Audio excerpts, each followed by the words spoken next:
Kolonel Korps Kesehatan Militer Purnawirawan Dr. Didin Syaifuddin SKPS Hamars adalah sosok yang disiplin, tegas, berintegritas, dan seorang visioner yang mampu melihat hasil akhir terbaik bagi Stikes RSPAD Gatot Subroto.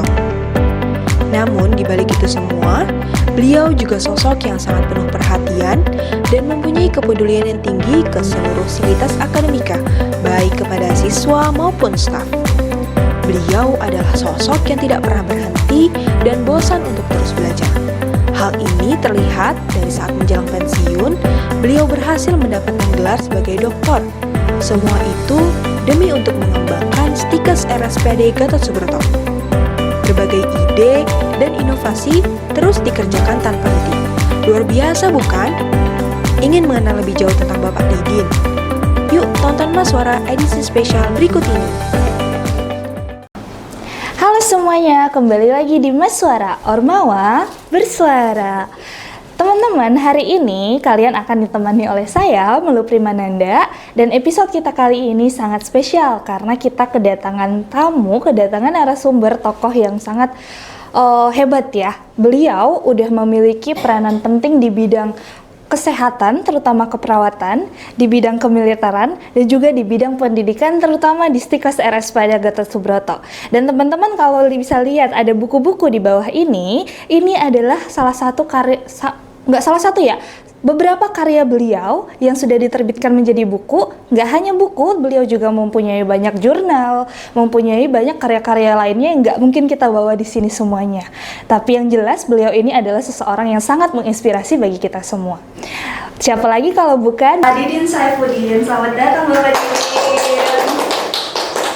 Nah, dari tadi saya sudah jelasin nih teman-teman, Bapak ini aktif di kependidikan, aktif di keperawatan, dan juga aktif di militer teman-teman. Itu kan hal yang ini sekali ya Pak ya, sangat hebat dan menginspirasi. Bisa nggak Pak mungkin diceritain ke kita nih, kalau dulu Bapak gimana nih bisa menyeimbangkan tiga-tiganya, bagaimana Bapak? Iya, terima kasih Ibu host ya, yang sudah memfasilitasi saya bisa bersilaturahmi melalui media sosial ini. Kalau kita bicara bagaimana tadi mempertanyakan, saya pernah jadi militer aktif, sekarang udah pensiun dan juga bisa di keperawatan. Terakhir adalah bidang keperawatan di Rumah Sakit Pusat Angkatan Darat Gatot Subroto, dan juga saya ada di beberapa organisasi yang memang berhubungan dengan kesehatan yang intinya adalah untuk melayani masyarakat. Mungkin kalau saya melihat sekian puluh tahun yang lalu, ya mungkin tepatnya 41 tahun yang lalu, saat saya memasuki dunia pendidikan akademi keperawatan di Akademi Keperawatan Kementerian Kesehatan di Bandung, yaitu masuk tahun 84, sebetulnya di situ ada sebuah keraguan. Karena waktu itu saya berasal dari sebuah tempat kelahiran yang jauh di belakang bukit, Gunung Tampomas, yang jauh dari kota. Dan saya juga bukan seorang siswa yang sungguh bisa berprestasi, tapi orang yang biasa-biasa saja, tapi mampu menembus sekolah. Waktu itu sangat sedikit, persaingan sangat tinggi, ya bisa masuk salah satunya menjadi mahasiswa di Akademi Keperawatan. Itulah mungkin yang memotivasi saya untuk lebih belajar, untuk lebih berjuang, untuk membuktikan bahwa seorang anak kampung, anak desa itu masuk ke dalam sebuah sekolah, dan juga adalah sekolah yang memberikan beasiswa waktu itu untuk bisa sekolah sebagai seorang mahasiswa. Saya berjuang, saya belajar dengan sungguh-sungguh, Dan pada saat-saat awal-awal kami beradaptasi dengan sekolah keperawatan, itu banyak sekali tantangan sama terkaget-kaget. Ya, jadi tidak sesuai dengan ekspektasi seorang dari mahasiswa. Tapi dengan berjalannya waktu dan juga dapatan ilmu yang banyak, saya bisa menyesuaikan. Saya termotivasi untuk lebih baik lagi. Saya ingin berjuang biar mendapatkan ilmu yang baik dan nanti akan bermanfaat untuk kehidupan di masa yang akan datang.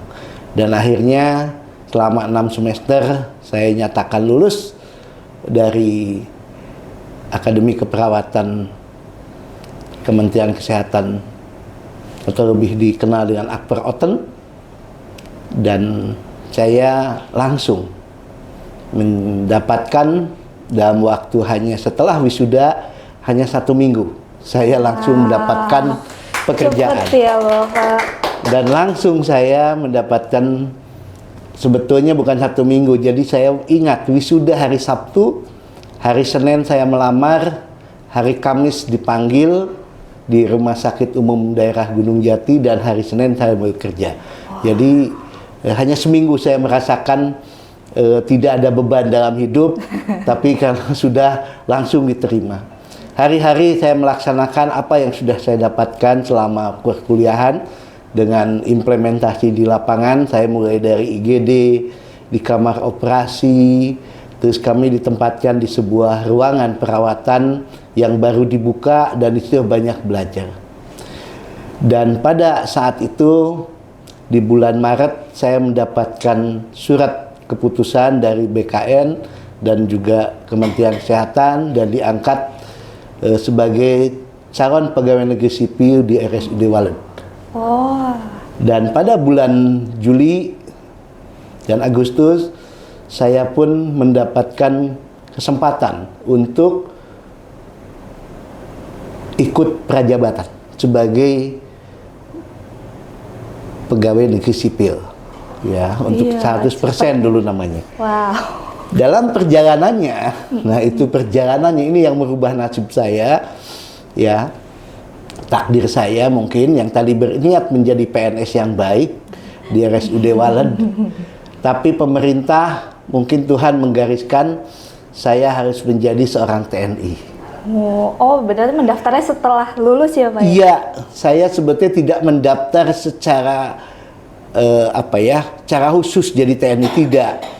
Karena waktu itu juga hanya menyelang, ya coba-coba aja, karena juga tidak ada niat cita-cita menjadi seorang TNI. Tapi karena ingin tahu bagaimana proses menjadi TNI, saya mencoba mendaftar, memberikan KTP dan ijazah fotokopi. Tapi jalan mungkin dari Allah dan juga takdir mungkin harus jadi TNI. Akhirnya pada saat bersamaan, pada saat tes saya juga harus prajabatan, sehingga pada saat itu saya memilih prajabatan. Karena prajabatan sudah pasti dapat untuk 100%. Kalau tes belum tentu saya masuk, gitu kan. Nah, makanya saya mengambil arah pemikiran, telah sholat, meminta petunjuk sama Yang Maha Kuasa, sama Allah Subhanahu Wa Taala. Saya meminta petunjuk mana yang harus saya ambil. Akhirnya diberikanlah pemikiran, dah ikut prajabatan. Setelah selesai prajabatan, ternyata panggilan untuk tes TNI berlanjut. Wow. Dan alhamdulillah selama proses diberikan kelancaran dan saya dinyatakan masuk untuk ikut pendidikan di Magelang. Ya, terus bagaimana dengan PNS-nya? Kami tidak mempermasalahkan. Ya, kami tidak mengundurkan diri waktu itu karena ini sama-sama perintah negara, bukan perintah siapa-siapa, sama pengabdiannya. Biar nanti negara lah yang memutuskan mana saya yang harus itu. Perjalanannya saya akhirnya menjadi seorang perwira di 10 Januari 2000. Tanggal 10 Januari tahun 1989. Ya, saya Dari perwira ditempatkan di pusat pendidikan Jeni, situlah mulai mengabdi. Dalam perjalanannya, ilmu yang dari keperawatan saya mendapatkan ilmu yang banyak, dan juga dari ilmu-ilmu militer, karena berada di lembaga pendidikan kami pun banyak belajar tentang keilmuan militer. Nah, berlanjut dengan itu ilmu keperawatan, karena belum puas, saya pada tahun 1995 mengajukan pendidikan lagi, tugas belajar, dan alhamdulillah lulus seleksi dan diberikan izin sama pimpinan. Akhirnya saya mengambil S1 keperawatan di Unpad. Itu tahun 95. Proses di Unpad, tugas belajar ya dengan segala perjuangan yang mungkin orang melihat tenang, tapi bagi kami atau bagi saya pribadi dengan keluarga ini perjuangan yang berat. Karena pada saat itu saya udah punya keluarga dan anak satu, dan pada saat sekolah juga mendapatkan titipan dari Allah juga tambah satu orang lagi, sehingga beban berat sebagai kepala keluarga, harus sekolah, harus beban untuk menghidupi keluarga. Akhirnya saya berinovasi ya untuk supaya keluar dari zona nyaman menjadi zona aman. Nah, mungkin itu, dan alhamdulillah saya akhirnya bisa selesai di tahun awal ya, di Januari 1998, dan saya diwisuda pada bulan Mei 1998 ya, saat kerusuhan reformasi waktu itu. Saya masuk ya, saya setelah lulus saya masuk Pusdikes. Di Pusdikes saya banyak belajar menjadi gumil lagi dan juga staf, dan di situ belajar tentang kepegawaian dan juga logistik. Ya, itu pengalaman saya mungkin di keperawatan. Jadi semua jabatan pada saat itu sudah hampir semua bisa merasakan, sampai kepala sekretariat. Setelah itu saya sekolah Selapa 2 di Kelapa, masuk lagi ke Pusdik, dan pada saat itu saya mulai mengajar di akademi-akademi keperawatan di sekitar Jakarta Timur sampai ke Jakarta Pusat. Jadi ilmu saya bukan hanya di Pusdik. Kalau di Pusdik banyaknya ilmu militer, tapi saya ilmu keperawatan yang saya dapat ditularkan sebagai dosen tidak tetap di beberapa akademi keperawatan, termasuk antariksa, Tamrin, sampai ke Akbid di Cempaka Putih. Waktu itu kami mengajar. Itu perjalanan saya awal, dan alhamdulillah tahun 2003 saya pindah ke RSPAD. Ini perjuangan juga, karena bagaimana ilmu yang pernah saya dapat S1 maupun D3 bisa diimplementasikan di pelayanan. Karena tujuan saya adalah ingin pelayanan itu baik, ingin ilmu saya itu bermanfaat bagi masyarakat, gitu kan. Nah, tapi pada saat masuk ke RSPAD, saya juga tidak langsung ke RSPAD terus-terusan. Hanya sebentar sana saya diperintahkan untuk masuk ke Akademi Keperawatan, memimpin Akademi Keperawatan.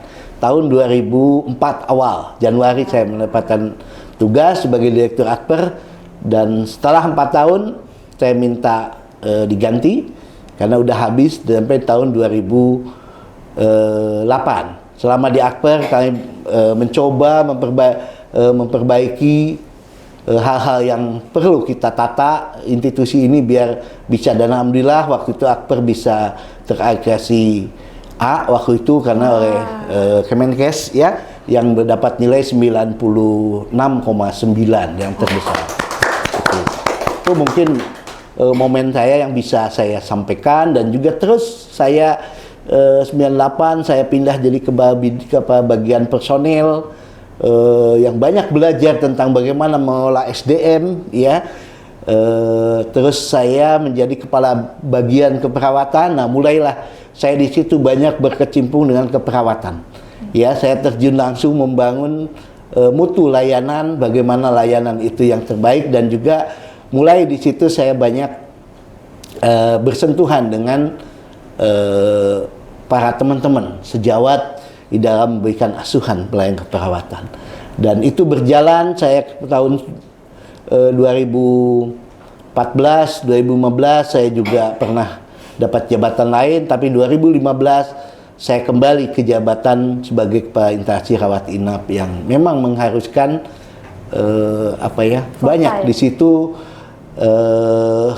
trust kita, karena kita mengoperasionalkan 25 ruangan dan juga harus memanage yang lainnya, dapat tugas-tugas tambahan juga sebagai ketua komite keperawatan saat itu, sehingga kurang lebih 5 tahun saya menjabat sebagai KRA instalasi rawat inap dan juga sebagai ketua komite. Ini adalah tantangan bagaimana membangun profesionalisme perawat, ya, dari seorang yang tadinya hanya D3, terus saya berusaha untuk S1, ya, terus saya bisa S2, karena S2-nya nggak bisa ke keperawatan, kalau harus tugas belajar, saya nggak mau, saya akan ngambil yang tidak mengganggu jam dinas, saya diberi izin waktu itu sama pimpinan, ngambil manajemen administrasi rumah sakit. Nah, di dalam perjalanannya, kami bahu-membahu dengan teman-teman seprofesi, dan saya mungkin bisa menjadi penyemangat lah, motivator bagi teman-teman untuk memberikan pelayanan yang prima gitu kan, tapi memang masih banyak kekurangan. Tapi intinya di dalam pelayanan itu dari seorang perawat, nanti mungkin dari para adik-adik ini, mahasiswa, itu adalah bagaimana tekad kita. Ya, tekad kita dari awal adalah ingin memperbaiki pelayanan sehingga masyarakat akan dapat kualitas, dan juga bagi perawatnya akan dapatkan kesejahteraan, baik lahir maupun batin, kepuasan yang ada itu mungkin yang ini. Perjalanan banyak suka dan dukanya. Terakhir pada saat terjadi pandemi COVID, mungkin saya cerita sedikit, buku-bukunya sudah. Yang ini ya Bapak ya? Ya, nah ini adalah kisah awal, ya, kisah di balik wabah pada saat awal-awal kami buat buku ini, ya. Nah, di sini juga kami ada buku yang dari rumah sakit, berarti banyak, ya. Ini juga buku yang sangat kalau dibaca sangat menyentuh dan sangat menginspirasi kita dalam mengabdi. Nah, banyak buku lain, termasuk kita menyusun beberapa standar dalam pelayanan keperawatan juga menyusun gitu ya. Dan kita mulai dari 4 tempat tidur untuk pasien COVID. Terakhir kita bisa membuat 540 sekian tempat tidur. Ya, itu perjuangan dari segi material maupun segi SDM, termasuk juga kepada kesiapan SDM perawat. Ya, bagaimana menciptakan, bagaimana berkoordinasi untuk bisa punya SDM yang mencukupi kebutuhan itu. Nah, inilah sebagai seorang perawat kita harus mampu menjadi seorang pemimpin, ya, atau seorang manajer di bidang pelayanan, termasuk pelayanan utamanya adalah pelayanan keperawatan. Nah, berjalan waktu saya tertantang dan saya juga ingin lebih punya ilmu, ya, saya juga sambil kerja melanjutkan pendidikan. Ini termotivasi untuk teman-teman. Saya udah umur 55 tahun. Ya, 54 tahun. Ya, waktu sekolah S1. Ya. Itu bagaimana saya sekolah lagi? Karena ternyata ilmu keperawatan tidak perlu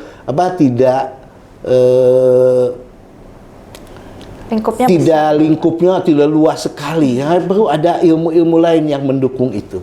Saya sekolah lagi untuk ilmu hukum.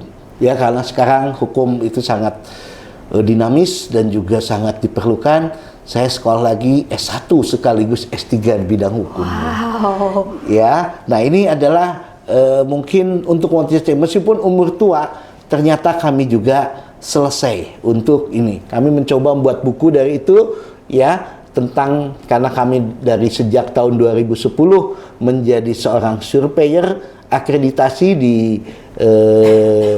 Komisi Akreditasi Rumah Sakit. Jadi kami pun mengambil judul disertasi tentang akreditasi. Ya, itu mungkin sebagai gambaran bahwa kita hidup ini yang penting bisa bermanfaat. Ya, jangan kemaruk, jangan juga punya sifat iri dan dengki. Ya, yang penting kita ikhlas, dan yang utama kita bersyukur untuk ikhlas. Jadi semuanya akan tenang di dalam menghadapi kehidupan ini. Itu mungkin Bu Nolu ya untuk hal tadi ya, perjalanan sejarah saya Sejarah gitu ini. ya. Sangat menginspirasi sekali ya teman-teman. Saya mendengarkannya juga kayak jangan sampai kita kalah nih sama Bapak yang dari umur 54 tahun ya Bapak ya, masih semangat untuk S1 dan S3 sekaligus teman-teman. Dan berarti dari tadi kita dengar cerita Bapak, yang saya tangkap tuh ada beberapa hal Pak ya. Kalau Iya. untuk menjadi mahasiswa atau menjadi seseorang di tenaga kesehatan itu harus yang satu tangguh, tidak menyerah, tetap bersyukur ya Bapak ya. Wah teman-teman, ini tuh hal yang bisa teman-teman pelajari dan bisa teman-teman aplikasikan di kehidupan teman-teman gitu.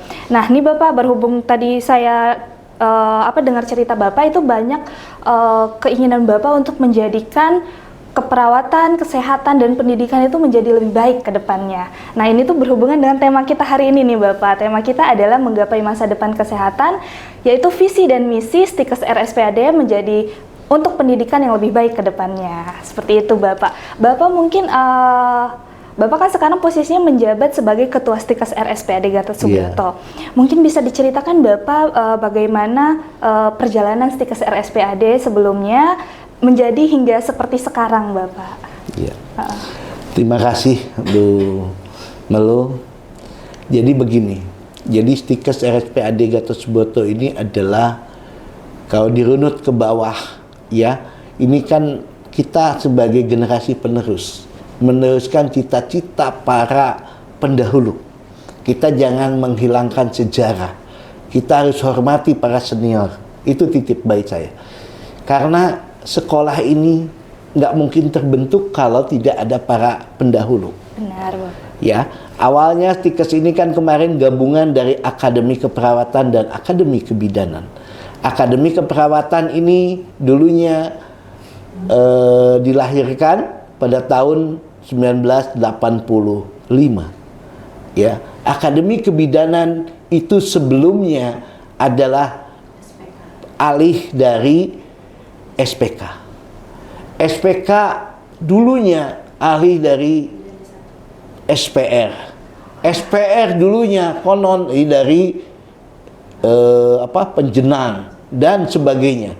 Karena kita tahu bahwa sekolah di lingkungan RSPAD Gatot Subroto ini sebetulnya sangat panjang sejarahnya. Mungkin dari sebelum zaman kemerdekaan. Kalau kita lihat, kalau kita dengar dari sejarah, kita baca sejarahnya dokter Jawa itu sebelumnya namanya mantri cacar. Nah, berarti itu mantri cacar itu adalah perawat dulunya. Ya, nah ini mungkin perlu kita ungkap sejarah ini. Dan sekarang kita tinggal meneruskan cita-cita para pejuang, coba-coba para pendahulu dulu, ya, para senior kita untuk apa? Untuk mendidik calon-calon tenaga kesehatan yang profesional pada masanya. Dulu mungkin hanya tamatan SD, tamatan SMP, akademi, hanya vokasi. Nah, sekarang kita mendidik malah para profesional, baik untuk perawat maupun untuk bidan. Nah, ini hal yang harus kita pegang, bahwa kita di dalam mendidik para mahasiswa ini, calon-calon tenaga kesehatan, harus kita bertanggung jawab agar menjadi tenaga-tenaga kesehatan yang profesional. Dan kita tahu salah satu visi Stikes, ya, atau visi Stikes adalah menjadi Perguruan tinggi lembaga pendidikan yang unggul dalam kesehatan mata. yang profesional, yang unggul dalam kesehatan Matra. Nah, yang profesional ini harus kita garis bawahi juga. Profesional bukan hanya gelar, bukan hanya pintar di teori, tapi harus memang kompeten, ya. Dan yang utama adalah punya karakter seorang lulusan dari Stikes ini. Dan kita punya kekhususan atau keunggulannya bidang matra, gitu kan? Nah, kenapa matra? Gitu kan pertanyaannya. Nah, gitu ya. Nah, matra gitu ya. Bagaimana hubungannya, gitu kan? Ya, kita bagaimanapun juga Stikes ini ada sejarahnya, Bu, di bawah RSPAD. RSPAD itu di bawah Angkatan Darat. Nah, tugas pokok Angkatan Darat itu apa gitu kan? Nah, ini juga kan menyiapkan personil, menyiapkan alutsista untuk mengadakan perang ya dulu ya. Nah, termasuk yang dengan tugas-tugas TNI yaitu operasi selain perang. Ya, ini menginspirasi untuk seperti itu. Jadi kita punya unggulan. Banyak alumni kita menjadi seorang TNI, menjadi seorang yang berbakti kepada bangsa negara di bidang kegawat dauratan, mungkin di BNS, di BNPB, di Basarnas, di AGD dan sebagainya. Banyak juga yang sampai keluar negeri. Itu karena punya jiwa tangguh, bukan hanya jadi militer. Matra itu ini udah kita. Nah, dari situlah kita di dalam Pisistikes unggulnya dalam Matra, karena diharapkan lulusan-lulusan kita ini akan mampu untuk menangani masalah-masalah kesehatan, khususnya keperawatan pada saat kita posisi atau lingkungan berubah. Itu Matra, ya kan? Lingkungan yang berubah. Ya, kayak meskipun lebih luas Matra itu, ya, ada di Matra darat, laut, udara, ya, termasuk juga kesehatan lain dalam berubah itu, bukan hanya darat, laut, udara. TNI juga mungkin ada kepramukaan, ada jemaah haji, itu kesehatan Matra itu yang harus kita gali itu lebih banyak, karena tidak ada sekolah khusus untuk kesehatan haji, kesehatan itu di kita lah, kita harus kembangkan sampai ke sana. Nanti lulusan kita yang akan mengisi ruang-ruang yang masih kosong itu untuk membuktikan bahwa lulusan Tikes RSPAD memang beda dan tangguh dari yang lainnya. Oke, nah itu teman-teman, sesuai dengan yang Bapak bilang, visi misi kita adalah mencetak tenaga kesehatan yang profesional dan unggul terutama dalam kesehatan Matra. Jadi kita bisa beradaptasi dimanapun dengan lingkungan yang berubah ya Bapak ya. Seperti itu teman-teman. Nah selanjutnya nih Bapak, setelah selama ini nih yang bisa kita lihat, hidup itu berubah terus ya Bapak ya. Tentunya munculnya banyak tantangan-tantangan sesuai dengan perubahan yang ada. Kira-kira yang sekarang Bapak lihat itu apa ya tantangan terbesar bagi mahasiswa dan juga pendidikan kesehatan, terutama Tikes RSPAD Bapak? Tantangan yang terbesar sekarang adalah bagaimana kita bisa tetap eksis dan kita tetap teguh memegang, ya kan, norma-norma yang menjadikan kita sebagai seorang perawat maupun bidan. Karena di era disrupsi saat ini dan di era yang reformasi yang sangat kita lihat saat ini banyak sekali hal yang menggoda kita semua, terutama mahasiswa. Nah, di sini saya minta, kalau kita ingin mencapai tujuan yang sudah diangan-angan menjadi tenaga kesehatan yang profesional, kita harus bisa tangguh dalam punya prinsip. Prinsip ya Pak, yang penting. Ya, karena kita punya prinsip-prinsip, punya nilai-nilai di dalam profesi perawat maupun bidan. Kita berbeda dengan profesi lain, ya. Kita punya kekhususan. Nah, prinsip-prinsip ini adalah kita pegang, kita implementasikan, ya. Yang sebelumnya kita pahami dalam, ya. Nanti kita akan bisa menahan, ya, dari godaan-godaan atau tantangan-tantangan yang hambatan-hambatan yang datang dari luar. Ini sudah era digital, sudah era media sosial yang luar biasa. Kalau kita ditumbuhkan dari kekuatan dari dalam, itu mungkin tidak akan tercapai, ya. Karena ini perlu sebuah effort dari kita untuk kita tetap memegang teguh nilai-nilai maupun prinsip-prinsip moral yang dilakukan atau yang ada di lingkungan keperawatan dan kebidanan. Terutama kita dalami kode etik dari seorang perawat dan kode etik dari seorang bidan tenaga. Itu akan menuntun kita ke jalan yang benar. Oke. Berarti intinya adalah berpegang teguh pada prinsip yang sudah kita tanamkan sebagai petugas kesehatan ya Bapak ya. Iya. Tadi juga Bapak sudah menyebutkan nih bahwa teknologi itu cepat sekali berkembang dan juga banyak juga yang memiliki pengaruh baik buruk maupun yang tidak ya Pak Iya. ya. Kurang yang baik gitu. Nah, kalau kita juga dengan adanya teknologi tersebut tentunya kita nggak bisa cuman sekedar mengikuti saja ya Bapak ya. Tentunya kita harus memiliki prinsip dan juga harus bisa mengikuti dengan baik. Nah, kalau di Stikes RSPAD ini sendiri Bapak terkait teknologi menghadapinya bagaimana nih di Stikes RSPAD? Apakah kita ikut turut saja atau kita punya hal-hal yang kita harus seperti ini nih dalam teknologi yang seperti ini gitu. Ya. Terima kasih Bu Melu. Ya, begini ya. Jadi kita tidak bisa membiarkan teknologi itu jalan sendiri. Ya. Dan kita juga hanya melewatkan begitu aja. Justru bagaimana kita ini di Stikes ini untuk para mahasiswa juga dengan staf pengajar atau dosen juga harus melek teknologi. Benar Bapak. Ya, kita sekarang sudah bukan zamannya lagi, masih zaman kayak dulu. Sekarang gunakan teknologi dengan bijak. Ya, segera menyesuaikan diri. Kalau nggak kelibas sama yang lain.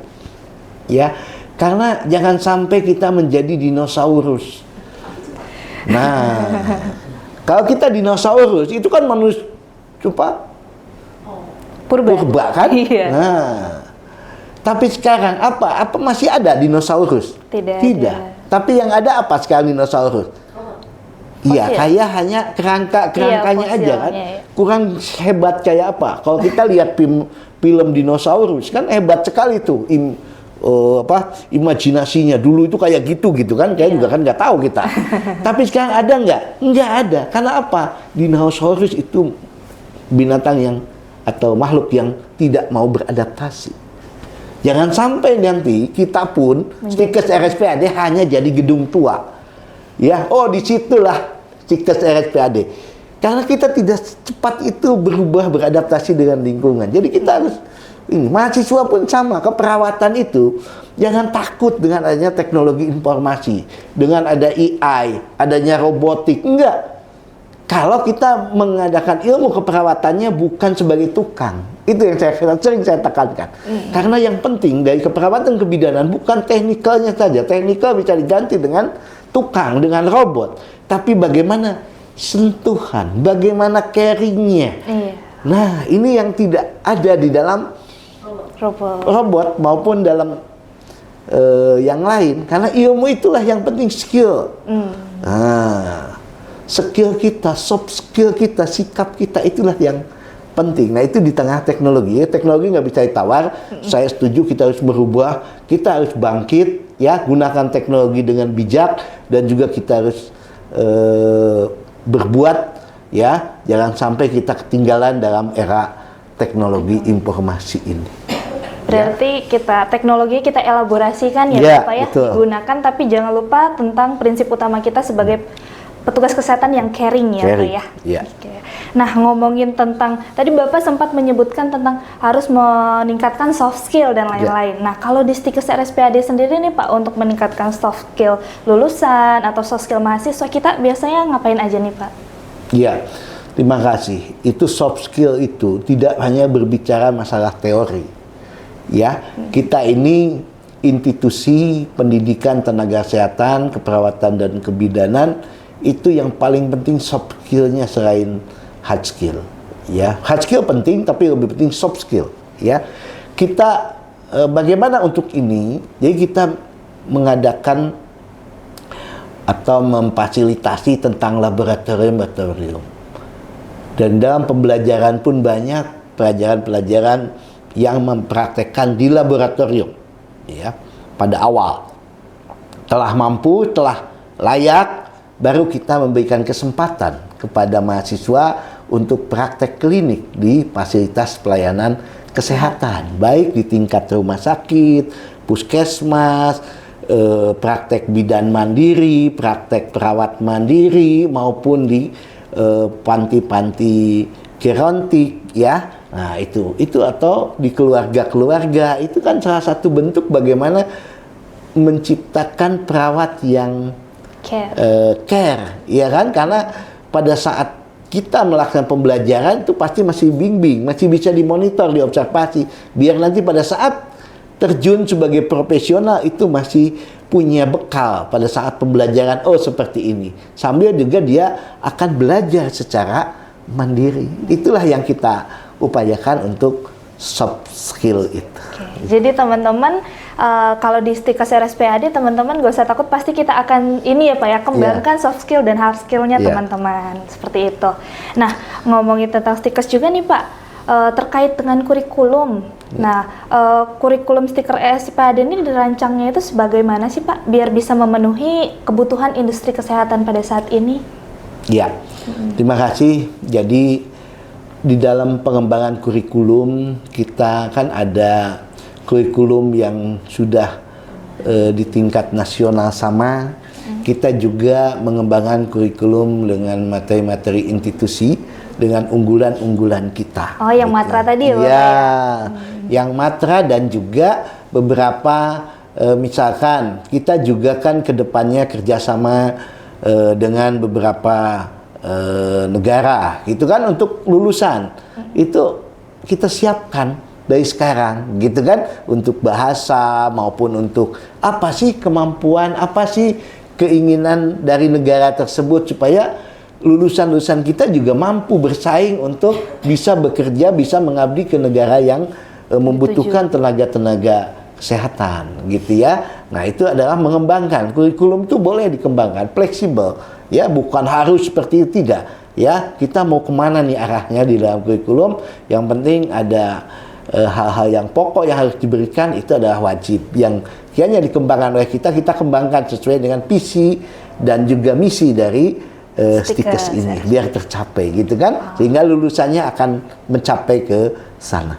Itu. Oke, baik, berarti yang seperti Bapak bilang tadi, kita sudah mengikuti kurikulum nasional dan juga menyesuaikan dengan kebutuhan ya Bapak ya. Betul. Jadi supaya lulusan kita kayak Bapak bilang tadi, matra, bisa kemana aja ya Pak ya, bisa menyesuaikan diri gitu. Nah, kalau untuk program atau pelatihan khusus nih Bapak yang diberikan kepada mahasiswa untuk meningkatkan profesionalisme, ada nggak Bapak? Iya, kita selama pembelajaran di Stikes ini, yaitu mendukung supaya tercapai visi, ya, kita matra, kita mengadakan pelatihan-pelatihan untuk mahasiswa, ya, bekerja sama dengan Pusat Pendidikan Kesehatan Angkatan Darat, Pusdikes, ya, itu bagaimana tentang gelar poslongyon, tentang bagaimana pertolongan orang korban di lapangan, gitu kan, itu pada saat kita melakukan di Pusdikes itu dilakukan. Ya, semua mahasiswa wajib bagi kita. Yang kedua, kita juga kerjasama, ya, untuk mencapai sana tampilan-tampilan tersebut dengan Basarnas. Itu untuk bagaimana cara pertolongan pada korban bencana, korban kecelakaan, banyak di situ.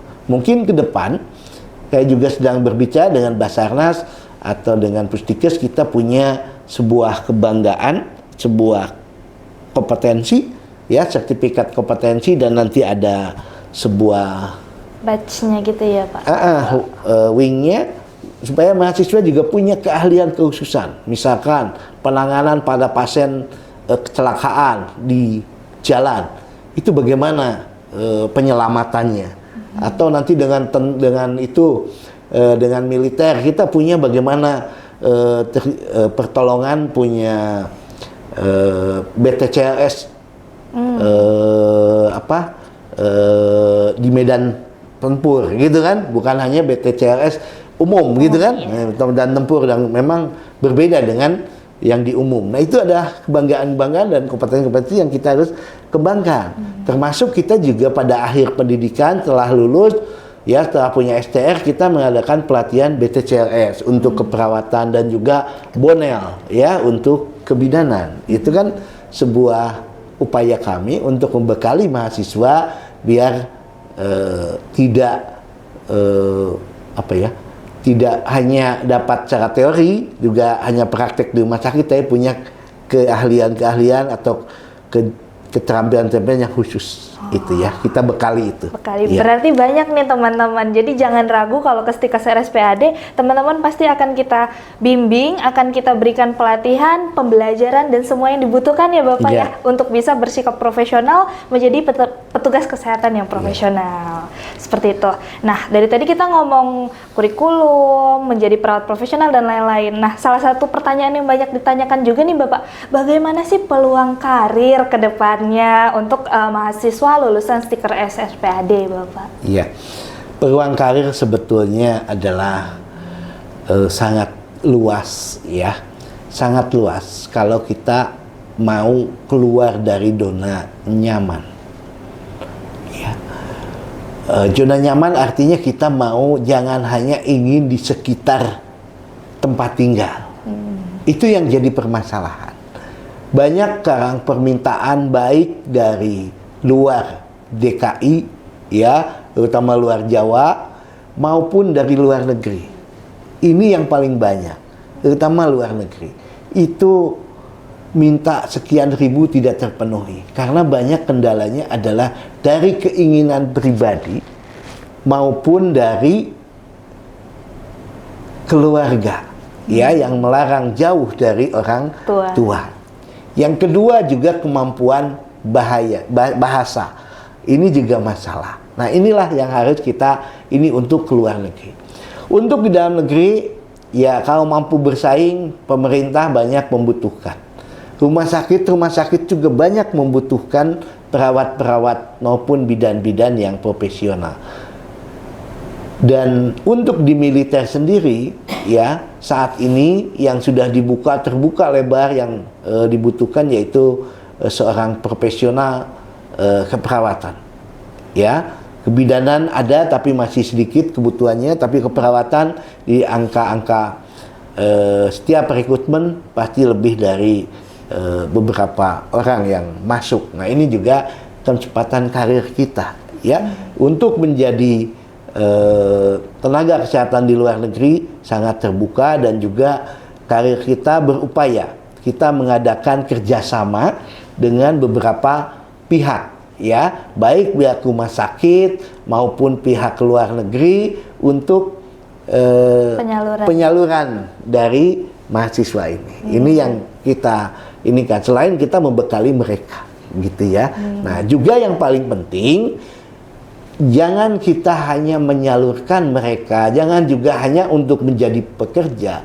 Kita juga saat ini membekali mereka bagaimana punya jiwa entrepreneur, kewirausahaan, sehingga kita tidak hanya bergantung pada orang lain, tapi kita akan membuka lapangan kerja yang lebih banyak. Saya berupaya, saya mengajak sementara ini para dosennya biar berpikir bisa menularkan pada yang lain. Nanti ke depan saya akan ajak mahasiswanya untuk melihat bagaimana menjadi seorang wirausaha, entrepreneur. Nah, itu yang penting ya. Jadi kita tidak hanya apa yang akan saya setelah lulus saya akan buka praktek mandiri bagi perawat profesional nurse maupun bagi bidan profesional. Karena itu pada aturannya boleh melakukan praktek mandiri. Nah, itu harus dikembangkan itu. Jangan hanya kita menunggu untuk nyari pekerjaan, tapi bagaimana kita menciptakan lapangan kerja dari profesi yang kita tekuni. Banyak yang peluang yang bisa kita dapatkan. Ya, Bu. Iya.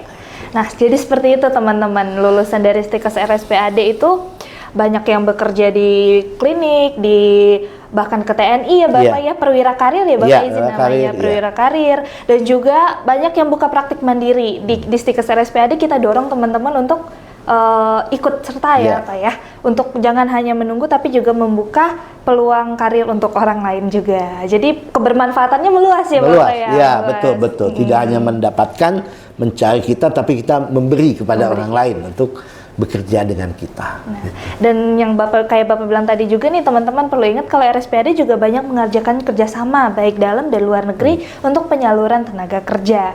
Jadi mungkin informasi sebentar ya Bapak ya, dari Tracer Study tahun lalu itu untuk lulusan D3-nya itu 96%-nya mendapatkan pekerjaan kurang dari 6 bulan.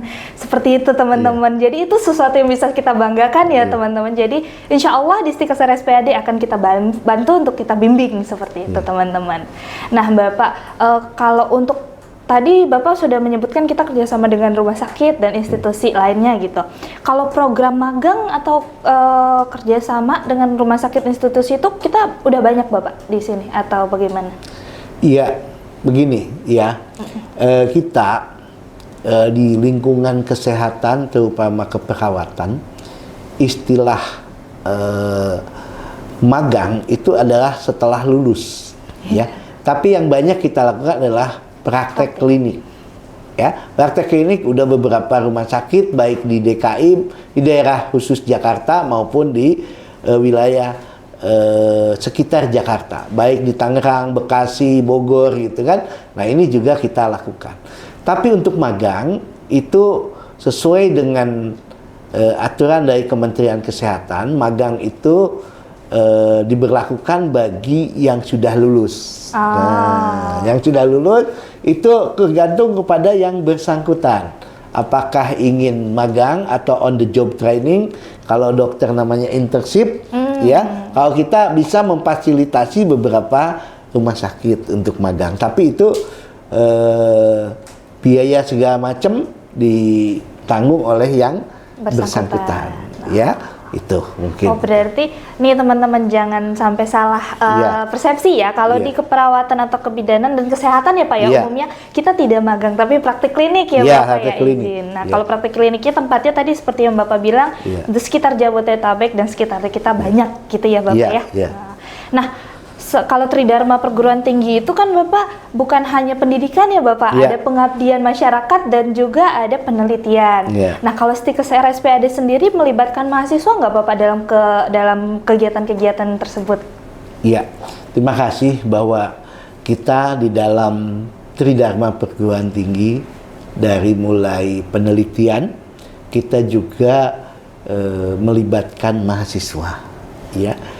Termasuk juga pengabdian masyarakat. Kita jadi hasil penelitian itu dijadikan materi untuk pengabdian masyarakat.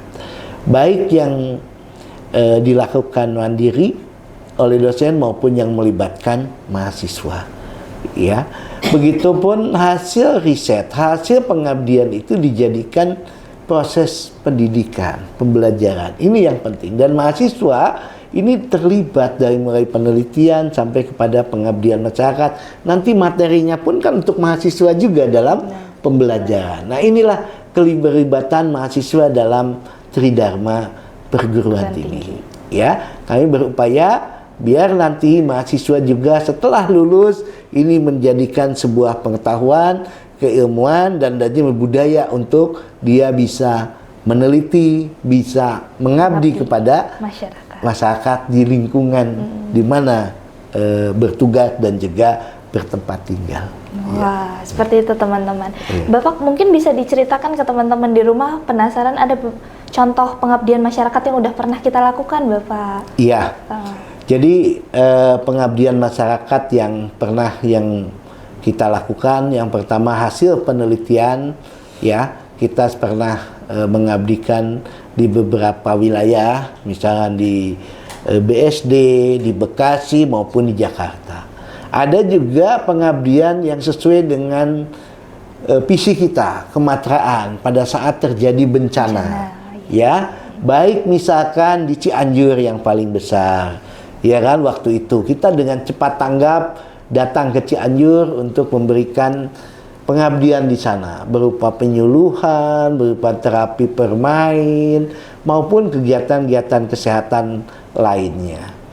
Terakhir kami juga mengadakan pengabdian yaitu di korban banjir. Ya, korban banjir 2025 pada bulan ini Februari kita mengadakan pengabdian, melibatkan daripada dosen, staf maupun mahasiswa. Ya, itu adalah kenapa bencana itu adalah mata kita, karena perubahan dari lingkungan. Kita hari kedua, hari pertama banjir, hari keduanya kita udah nyampe ke sana. Kita udah hari pertama itu kita udah datang sana untuk mengidentifikasi, mengasesmen apa kebutuhannya. Besoknya kita udah hadir di sana dengan membawa dari mulai mahasiswa, dosen maupun para staf dan juga pimpinan untuk pengabdian pada masyarakat. Nah, jadi teman-teman bisa mengikuti banyak hal, mengikuti pengabdian dan juga pengabdian masyarakat di sini. Nah, selanjutnya nih Bapak, sebelum kita tutup, mungkin Bapak punya pesan untuk mahasiswa-mahasiswa atau calon mahasiswa nih yang ingin berkontribusi dalam dunia kesehatan. Iya, terima kasih pada semuanya bahwa untuk calon mahasiswa dan mahasiswa yang saya cintai, bahwa Distikes RSPAD ini bukan sekolah kedinasan dan juga bukan sekolah militer. Sehingga kami di sini adalah mendidik para mahasiswa untuk menjadi seorang tenaga kesehatan yang profesional dan juga kompeten di bidangnya, yang mempunyai karakter. Jadi tidak perlu was-was, tidak perlu takut sekolah di sini. Kami juga memperlakukan menjadi seorang profesional ke depannya. Kami juga yakin para orang tua bangga kalau anaknya kuliah di Distikes RSPAD Gatot Subroto, dan ini juga merupakan bagian dari pengabdian kepada masyarakat dari institusi maupun dari institusi TNI juga, di mana kami juga mendidik ini menjamin rasa aman dan nyaman dari para mahasiswa. Ya, jadi kami harap ya dari semua mahasiswa dan calon mahasiswa bisa bergabung bersama kami untuk menjadi tenaga kesehatan yang profesional. Ya, itu. Jadi jangan takut, jangan ragu. Mari kita sama-sama menjadi tenaga kesehatan yang profesional dengan tetap kita memegang teguh semua nilai-nilai dan prinsip-prinsip yang terbaik dalam memberikan pelayanan kepada masyarakat. Demikian. Nah itu teman-teman, jangan takut menjadi bagian dari Distikes RSPAD ya. Kita di sini akan bantu, akan bersama-sama menjadi perawat atau bidan yang profesional. Nah teman-teman, jangan lupa kita juga sudah buka pendaftaran mahasiswa baru. Boleh diklik di spmb.stikesrspadgs.ac.id ya teman-teman. Nanti akan kita taruh di bawah ini. Nah Bapak, sebelum kita tutup lagi nih, ada harapan nggak Pak untuk Distikes maupun untuk generasi tenaga kesehatan di masa depan? Harapannya dari Bapak nih Bapak. Ya, harapan saya sebagai pribadi ya, Distikes ini saya harapkan akan semakin maju ya, akan semakin profesional dalam mendidik, dan saya minta tetap dikembangkan Distikes ini, baik mungkin statusnya menjadi institut atau universitas, prodinya menjadi bertambah. Ini yang diharapkan dari saya. Ya, dan satu lagi harapan kepada mahasiswa, tetap belajar, tetap mencari ilmu dengan sungguh-sungguh ya, dan tetap pegang teguh daripada tujuan dan cita-cita masing-masing. Jangan sampai kena belok kiri maupun keluar dari jalur gitu ya. Nanti akan ini. Saya harapkan pada seluruh dosen lakukan tugas Tridharma perguruan tinggi dengan sebaik-baiknya, dan juga kepada seluruh tendik saya titipkan juga tentang peningkatan kinerjanya untuk melayani para mahasiswa. Itu mungkin yang saya sampaikan. Terima kasih. Wah, terima kasih Bapak. Itu ya teman-teman, jangan takut. Dari perbincangan kita hari ini tuh sebenarnya banyak banget nih yang bisa kita ambil dari Bapak Didin Syaifuddin, pengalamannya, motivasinya, dan lain-lain. Yang saya tangkap itu garis besarnya pertama tetap sama prinsip ya Bapak ya, jangan menyerah, terus termotivasi, dan ingat tujuan awal ya Bapak, jangan sampai miring kanan miring kiri. Nah teman-teman, demikianlah episode kita hari ini. Terima kasih kepada Bapak Didin Syaifuddin sudah berkenan hadir di Mas Suara, Ormawa Bersuara. Sampai jumpa lagi, dadah. Terima kasih Bapak.